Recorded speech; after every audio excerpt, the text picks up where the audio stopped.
Hola, ¿qué tal? Muy buenas tardes, ¿cómo están todos ustedes? Su buen amigo Peter Pérez Flowers y en este canal, Tío Peter, servidor de Cristo. Vamos a continuar con esta formación que hemos iniciado acerca de la Biblia, aunque ya vamos en el día 2. Y quisiera comentar que los libros organizados los hemos estado tomando de esta Biblia, que es esta misma. Esta Biblia tienen la misma editora. Esta es de Alonso Escol y de Juan Mateos. Ya estaremos hablando, pero lo cierto es que esta es igual a esta en toda su traducción. Entonces son unos maestros de Biblia que hicieron una traducción, les quedó muy bien, y ellos tienen como que organizado eso que nosotros estamos viendo, lo tienen organizado ya en la primera página. Les decía yo que antes andaba cargando mis pergaminos, pero ahora ya aquí ya viene, ustedes pueden ver, Antiguo Testamento y Nuevo Testamento con sus formas acomodadas los libros. Ahora vamos a continuar. Estamos a punto de terminar esta etapa. Vamos a continuar con las cartas paulinas. Cartas paulinas. San Pablo escribe muchas cartas. Aún está todavía comprobándose si algunas cartas sí las escribió él. Se le adjudican muchas cartas a él porque fueron de las primeras que llegaron directamente para formar el canon bíblico del Nuevo Testamento, y pues de mucho tiempo se creían que esas cartas, todas en su totalidad eran de él, y ahora se han ido descubriendo que no todas son de San Pablo. Ya estaremos viendo una en exclusiva, pero vamos a dejarlo así para ese estudio que se presta más tranquilo. Hemos visto los cuatro evangelistas, hemos visto el libro profético y el libro histórico. Ahora vamos a ver 14 cartas de San Pablo. Y lo vamos a seguir manejando así con ese número 14 para no meternos en otras discusiones, para no meternos en otras broncas, pero aclarando que uno de esos libros no son de San Pablo. Siempre va como que la duda. ¿Sí? Y en 1965, en el Concilio Vaticano II, se determinó que definitivamente no lo es. Pero, repito, vamos a seguirlo manejando de esa manera para que el estudio no se vuelva más complicado. 14 cartas y listo, ¿vale? De esas 14 cartas, hay unas llamadas personales que van con una dedicatoria a una persona en exclusiva. Y desde luego, pues esos quizás sus apóstoles, sus seguidores, a los que tienen pues cerquita, son sus seguidores de Pablo, más bien de Cristo, pero Pablo los ha evangelizado. Entonces a ellos les llega esas cartas. Nada más son 4 cartas personales. De las 14, 4 son personales. ¿A quién y a quién? 2 a Timoteo, una a Tito y una a Filemón. La carta de Timoteo y las 2 cartas de Timoteo, alguien podría llamarles pues encíclicas, epístolas, pero lo cierto es que el mensaje que se da es para toda la iglesia. Timoteo, si bien le dice a Timoteo, pero también es para toda la iglesia. El primer libro de Timoteo tiene 6 capítulos. De esos 6 capítulos como que va a estar diciendo que va a haber está la Biblia, que nos habla de que la Biblia es buena para debatir, para corregir. La segunda carta de Timoteo dice que van a venir muchas gentes, pues como se había dicho ya Juan, muchos anticristos en los últimos tiempos, dice Timoteo, vendrán falsos profetas y la gente también va a ver, no tan solo falsos profetas. Timoteo también, la carta de San Pablo a Timoteo dice que va a haber mucha gente que va a dejar la fe católica, ¿sí?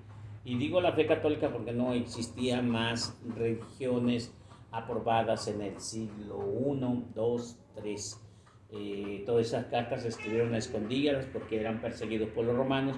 Posteriormente, todo el Imperio Romano se vuelve católico y ya de esa manera nace la Iglesia Católica con ese nombre católico, pero en realidad ya era todo esto, es parte de la Iglesia Católica. Estamos hablando antes de que se nombrase la Iglesia Católica.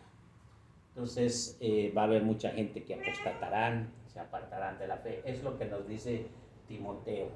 Pero en 2 de Timoteo 2:2 dice que busque gente que sea capaz de enseñar. También dice que enseñemos a tiempo y a desatiempo. Tito es una carta que va recomendada a ese título a una persona que evangeliza y que le hace unas recomendaciones. Principalmente Tito va a estar diciendo cómo va a ser la persona el que va a ser obispo o el que va a ser, bueno, básicamente el obispo. Tito tiene nada más 3 capítulos. También está Filemón, así como el burro de la India María, Filemón. Filemón es otra persona que él está recomendando, ¿sí? Le habla y le dice a Filemón que va a haber un amigo que le va que lo atienda, por favor. Es muy importante. Estas son las 4 cartas personales, 2 a Tito, una a Filemón y la otra y 2 a Timoteo. Muy bien, ahora de esas cartas personales habrá 2. La otra parte, acuérdense que yo les dije cartas paulinas son cartas personales y ahora cartas a diferentes comunidades. Sí existía la comunidad, no se le llamaba iglesia como tal porque no, pues, imagínate, andaban huyendo del Imperio Romano. En cuanto dijeran que era iglesia, inmediatamente los iban a destruir. Entonces a la comunidad que ya existía en Roma, 16 capítulos. Si San Pablo se dirige a Roma, a todos los habitantes que viven en Roma, lógicamente se llaman romanos.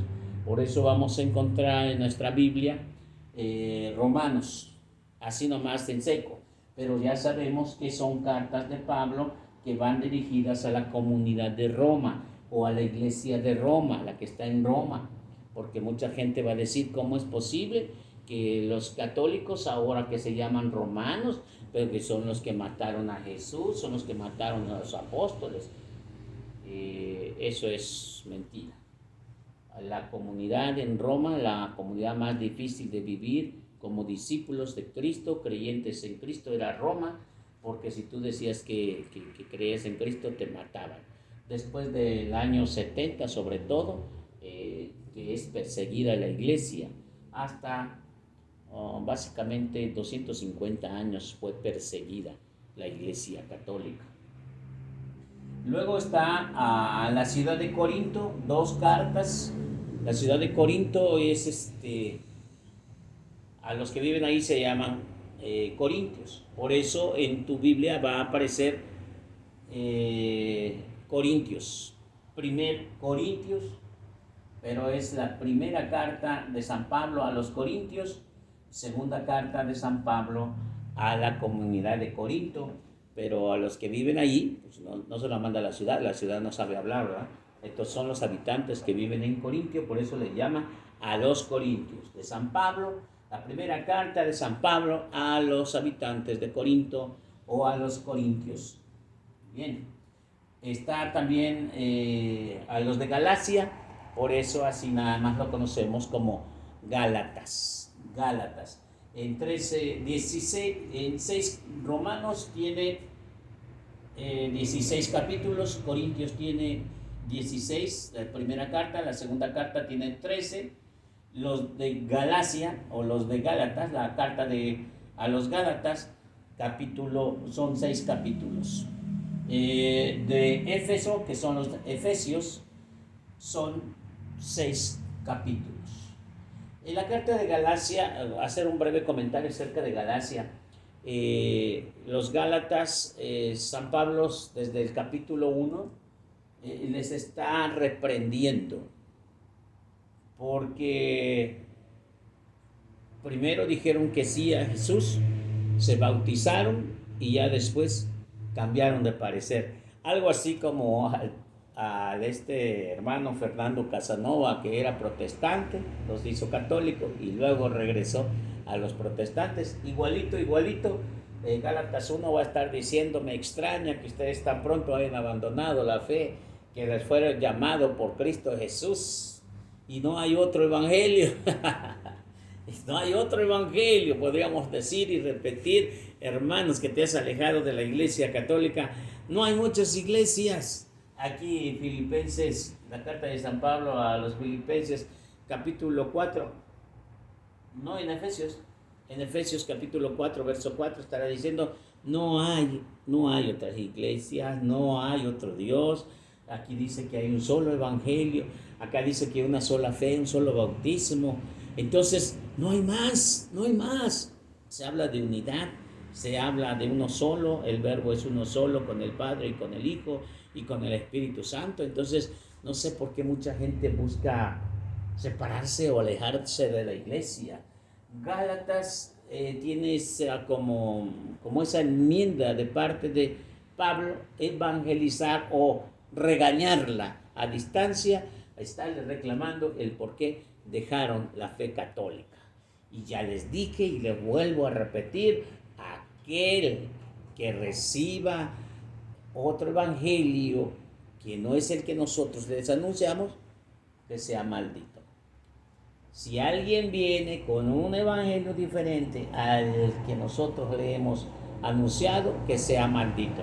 Pero aquí hay de dos sopas: tanto el que evangeliza con otro evangelio como el que escuche ese evangelio, porque al ratito se va a convertir a ese evangelio torcido y al ratito van a andar diciendo incongruencias, que eso es exactamente lo que pasó. Esto se escribió en el año 70 y como 1500 años después se hizo una realidad. Hoy todo el mundo te habla de la Biblia y hoy todo el mundo te habla de una fe completamente diferente a la Iglesia Católica. ¿Qué pasó? Pues se cumplió la profecía, no es otra cosa. ¿Sí? Muy bien, vamos a hablar entonces ahora de Colosia. San Pablo escribe a la ciudad de Colosia y a los que viven ahí adentro se llaman colosenses. A la comunidad de Colosia, colosenses, ahí en 4 capítulos San Pablo está animando. Colosenses se lleva mucho con el Evangelio de San Juan, porque tratan de revelar la identidad de nuestro Señor Jesucristo. Colosenses, por ejemplo, 1:15 estará diciendo que Jesucristo es la imagen de Dios vivo. ¿Sí? Colosenses. Y también capítulo 3 va a estar diciendo: todo lo que hagan y digan, hágalo en el nombre de Dios Padre, Dios Hijo y Dios Espíritu Santo. Para que ustedes tengan idea de qué trata la carta de San Pablo a Colosia, que le llaman Colosenses, así aparece en la Biblia. Tesalónica, a los que viven en Tesalónica se llaman tesalonicenses. En la primera carta tiene 5 capítulos y la segunda carta tiene 3 capítulos. La primera carta habla acerca de el regreso eminente de nuestro Señor Jesucristo. Algunos hermanos no católicos del tipo adventista han encontrado en esa carta, en el capítulo 4, verso 13, acerca de la llegada de nuestro Señor Jesucristo, y han inventado una doctrina muy terrible que le llaman el rapto. Es decir, que cuando venga Jesús en los últimos tiempos, una persona será llevada, la que esté en el campo, y otra será dejada, según el Evangelio de San Mateo 24. Y que eso lo están, según ellos, lo comparan con la primera carta de Tesalonicenses, capítulo 4, verso 13, que ustedes no sean como aquellos que no conocen a Cristo, que no saben a dónde van los muertos van a la sepultura, pero el día final resucitarán, porque cuando llegue Jesús, los que hayan muerto no van a adelantarse a los que todavía están vivos. Esa es lo que está diciendo. Pero más que nada está como dando a entender el segundo regreso de nuestro Señor Jesucristo. El regreso, el retorno. Jesús ya vino y Jesús vendrá de nuevo. La segunda carta de San Pablo a los de Tesalónica o a los tesalonicenses, en el segundo envío, ya les va a hablar de otro tema. Les cambia el tema y ahora va a hablar acerca de que vendrán muchas gentes equivocadas. Tesalónica y San Judas, cuando veamos el libro de San Judas, va a ser casi que lo mismo. Tienen mucha congruencia, mucha unidad. Tal pareciera que lo escribieron la misma persona. Por eso, aunque decimos que es de San Pablo a Tesalonicenses, posiblemente alguien escribió esa carta y le dijeron que era San Pablo. Era una forma de autonombrarse o adjudicarse el título o el nombre del autor para que tuviera más credibilidad, quizá para que fuera bien recibida, quizá para que fuera pronto se evangelizara. Yo recuerdo que hace mucho tiempo, allá en los 80s, si un niño nacía, por ejemplo, en noviembre, le quitaban unos meses, 3-4 meses, para que fuera como de febrero, y entonces, o le adelantaban meses, de tal manera que cuando fueran inscripciones el niño tuviera 6 años. Al tener 6 años ya lo recibían, porque si tenía 5 meses y ya le faltaba un mes para cumplir los 6 y no los tenían cumplidos, entonces no se los aceptaban hasta el próximo año, de tal manera que a ellos les quitaron unos meses en su acta, para que ya los del registro ya sabían, era quitarle unos cuantos meses para que lo aceptaran al momento de ir a la escuela. Así también San Pablo, o con las cartas de San Pablo sucede, le tienen que ir cambiando de autor para que fueran aceptados.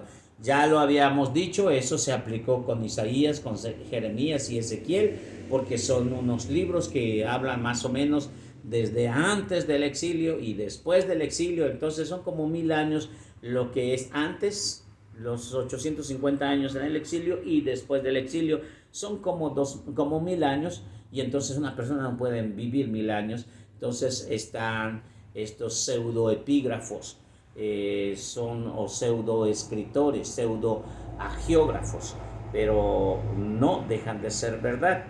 Ojo, eso no quiere decir que no es verdad, simplemente con esa misma línea, con esa misma inspiración, se escriben los otros libros. Muy bien, y finalmente, esta parte de acá no la van a encontrar en su Biblia. Tesalonicenses, la primera carta tiene 5, la segunda tiene 3. Esta parte de acá, de San Pablo a los judíos, eso no los vamos a encontrar en la Biblia. En la Biblia vamos a encontrar la carta de San Pablo, pero tendría que decir aquí Judá, y adelante de Judá tendría que decir judíos.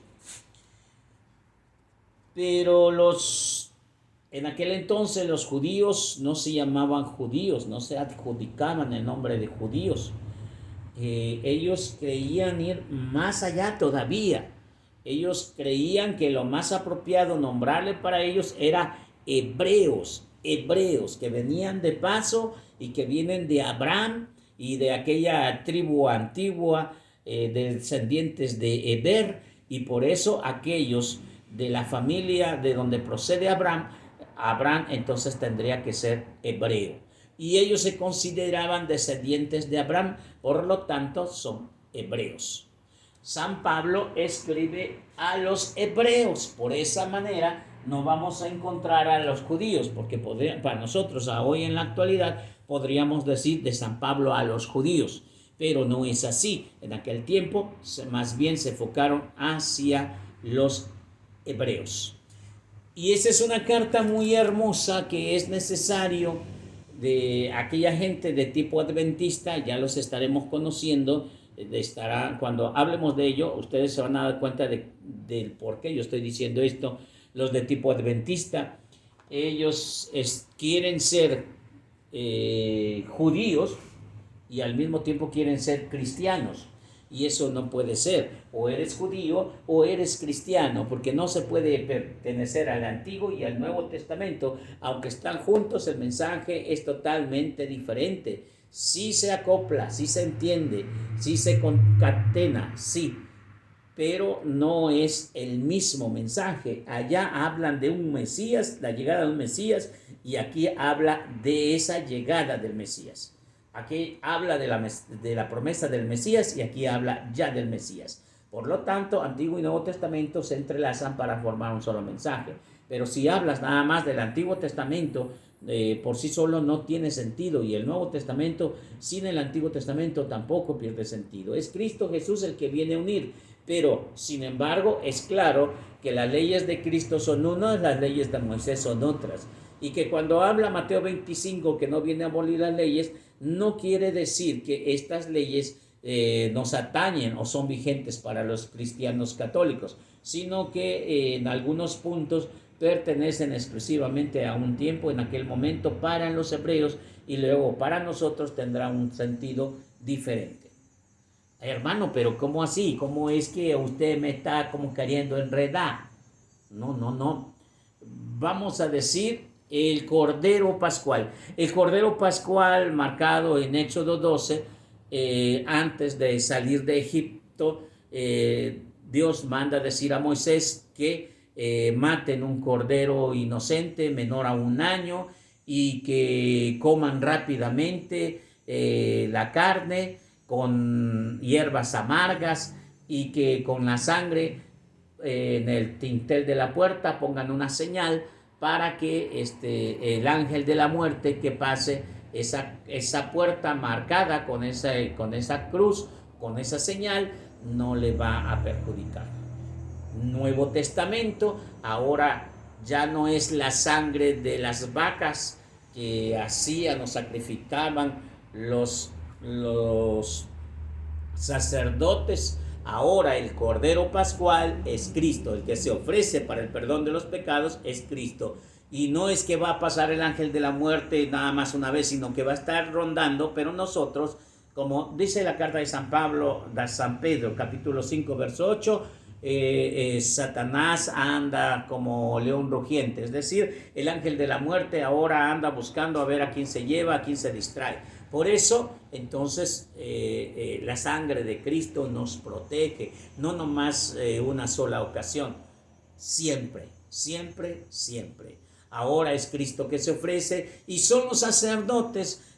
Antes eran sacerdotes de la tribu de Leví, ahora son a la manera de Melquisedec, pero son de Cristo, y ya no ofrecen vacas o sangres o sacrificios, holocaustos, sino a Cristo mismo, porque es el papel de Cristo, es Cristo que se ofrece, es Cristo que perdona los pecados.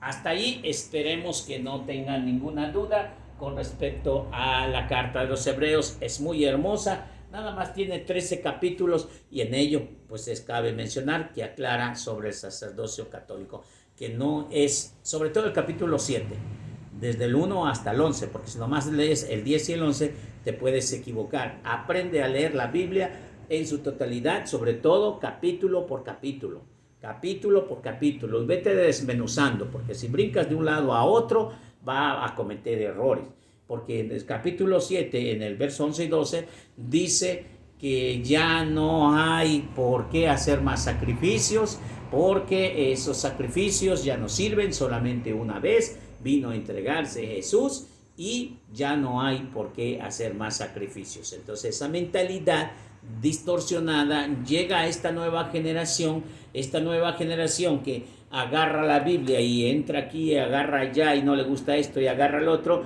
e empieza a confundir y eso sí, como no tienen un credo o no tiene una iglesia que regule su fe, ellos creen en todo lo que leen. Lo sacaron de la Biblia, lo leyeron en la Biblia y lo leo y lo saco de la Biblia. Para mí la sola escritura, dicen ellos, para mí solamente una sola escritura y me vale lo que digan los demás. Es cierto lo que yo creo, lo que yo digo y lo que yo pienso porque Dios me lo reveló.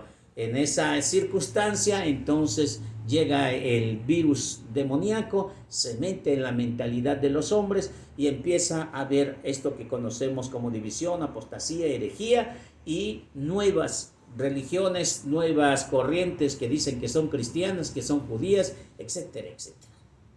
Hasta ahí, hermanos míos, espero que les haya gustado esta pequeña clase sobre las cartas de San Pablo, las escritas. Son 14 cartas, lo vamos a dejar así. A Jesús por María, Ave María.